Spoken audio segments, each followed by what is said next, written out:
જિલ્લામાં 4 જે આમ તો મહેસાણા જિલ્લો કેટેગરી 3 માં આવે છે, પણ ખાસ કરીને એવી જગ્યા હોય કે જ્યાં કોઈ આવો બનાવ બને તો જાહેર જીવન ઉપર સીધી વધારે અસર થાય એવા સ્થળો, જેમ કે આપણે ધરોઈ ડેમ છે, દૂધસાગર ડેરી છે કે વડનગર છે, અથવા તો મારુતિ પ્લાન્ટ બહુચરાજીમાં છે. આવી જગ્યાએ આપણે એક મોક ડ્રીલનું આવતીકાલે આયોજન કર્યું છે કે જેમાં એક મેસેજ આવે કે આવી કોઈ હવાઈ હુમલો અથવા તો કોઈ પણ પ્રકારની ઘટના બની છે તો એ દરમિયાન તંત્ર કેવી રીતે ત્યાં પહોંચી જાય અને લોકોને એના વિશે માહિતી આપે, અથવા તો કોઈ બીના બની હોય તો એ લોકોને કેવી રીતે આપણે રેસ્ક્યુ કરી હોસ્પિટલમાં લઈ જઈએ, સલામત સ્થળે લઈ જઈએ અને એ લોકોમાં કોઈ ભયનું વાતાવરણ ના ફેલાય, એ માટે આજે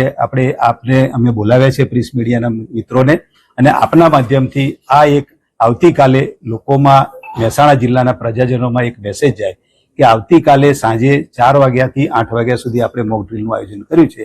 જેમાં આ રીતે 7:45 વાગ્યાથી એક સાયરન વગાડવામાં આવશે અને એ દરમિયાન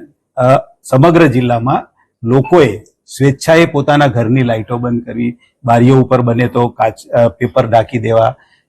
કોર્પોરેશન એરિયા, નગરપાલિકા વિસ્તારમાં આપણે સ્ટ્રીટ લાઇટ બંધ કરાવીશું, એટલા માટે કે આપના માધ્યમથી જો આગોતરી લોકોમાં સમજણ જાય તો કોઈ જાતનું કોઈ વાતાવરણ ક્રિએટ ના થાય. એટલા માટે આજે આપણે આપના માધ્યમથી અમે એક આ પ્રજાજનોમાં સંદેશો આપવા માંગીએ.